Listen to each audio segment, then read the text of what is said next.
obviously Keith Welsh has just took the goal kick. I was playing a little bit advanced on the day and a little bit closer to Wayne Allison, and as that ball comes I've just nicked it there, and Chiefs had a touch and the tackle just comes in and I managed to get my left foot around it just enough to beat Bruce Grobler, which was a fantastic feeling.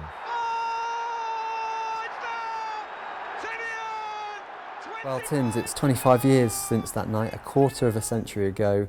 A fantastic achievement for both yourself and the football club. I guess it feels like only 5 minutes ago for you.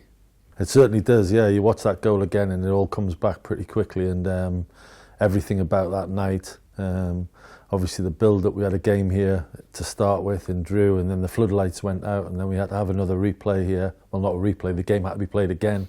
Drew 1-1, then obviously we went up to Anfield full of confidence and really to enjoy the day really and the night, because all the pressure was on them, and we put in a really good performance. Take away the one goal and the goal in the game, we played well, and we had 10,000 supporters there, and as I get reminded on a regular basis from people around the city, they were there, and there's so many of them, and it was a fantastic night for the football club and for everybody involved. It was a great part of the club's history really, and as I said before, everybody who was there will never forget it.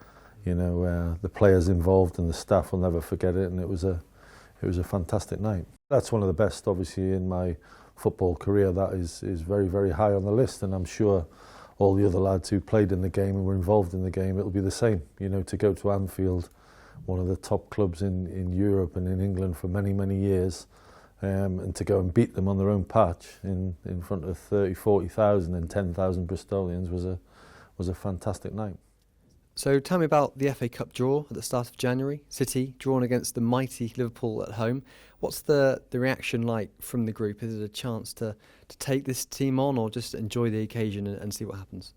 We're excited because you're playing a Premier League football club with the history of Liverpool, you know, and they got some really top quality players in there. We know we're going to be up against it probably because they're good, but we had a good group there, and we had a really together group who would have a go at anybody and take on anybody and think we could win. And I think the belief in getting up to an hour in the first game before the floodlights went out, we were 1-1, and then to play the game again and draw 1-1. So we thought, well, hang on, we've competed with these for quite a long time now. So, and as I said before, to go to Anfield, the pressure was really on them.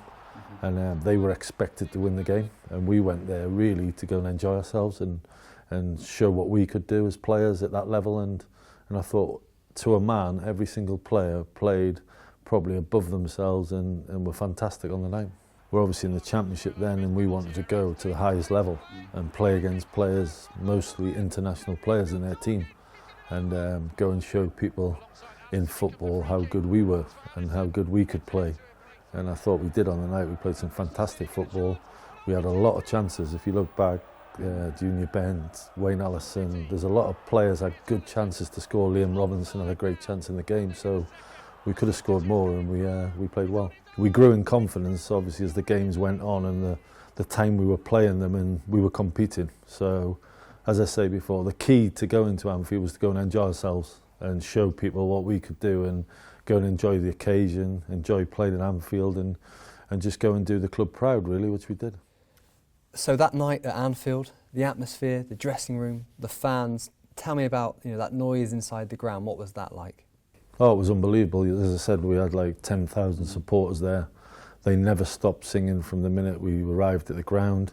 You could just feel the buzz, and you could feel the players were getting that buzz, you know. There was a lot of excitement in the dressing room before the game. There's a lot of just thoughts that we could go and do something special, really, and go and enjoy the occasion. And everybody, I think, just pulled together that night, and the noise in that away end after the goal, and just hanging on to that lead in the last few minutes. And Keith Welsh has made a couple of great saves, and it was just a brilliant occasion that, as everybody says who you meet and was at the game, they'll never ever forget. So when the ball comes off Wayne Allison's boot, it falls to you. What's going through your mind? Do you know that you're going to put the ball in the bottom corner? Or? Well, I was thinking, because Neil Ruddock's coming across, and I'm thinking, am I going to get snapped in two for starters? But luckily I just got there in time and just got my left foot around it. It might have been a different story if it had been coming on my right foot, but So gladly it wasn't, and I managed to just bend it round him into the far corner, which then the emotion just takes over, and all the lads are jumping on top, and you can hear our fans going absolutely mental. And you realise as a player, because I was here last year at the Man United game and sitting watching, so I was like, as a supporter, and when Corey scored that goal, it's something I'll never forget. So I can realise the supporters who were there that night, how they can remember it so well, because I'll never forget Corey's goal because of the elation and the noise and the atmosphere that came around. And I look back at that and think, well, that's why these supporters who were at Anfield that night feel that way.